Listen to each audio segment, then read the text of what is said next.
5 দিন ধরে আমাদের কোয়েল পাখিগুলো থেকে আমি একটাও ডিম পাচ্ছি না। হঠাৎ করে কোয়েল পাখির ঘরে ডিম দেখে আমি সত্যি অনেক খুশি হয়ে গেছি। এখানে একটা ডিম হয়তোবা পেড়ে রেখেছে কোনো একটা কোয়েল পাখি। দেখেন মাশাআল্লাহ ডিমটা কত সুন্দর হয়েছে। দেন তার পরবর্তীতে এই সাইডের যে খাঁচাটা আছে ওই সাইডটার ভিতরে আমি দেখতে পেলাম আরেকটা ডিম আছে।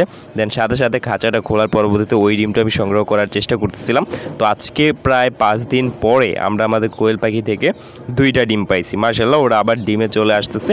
মাঝে মধ্যে ওদের ওজনটা কমে যায়, যার কারণে ওরা ডিম দেওয়া অফ করে দেয়। এখন আবার ডিমে চলে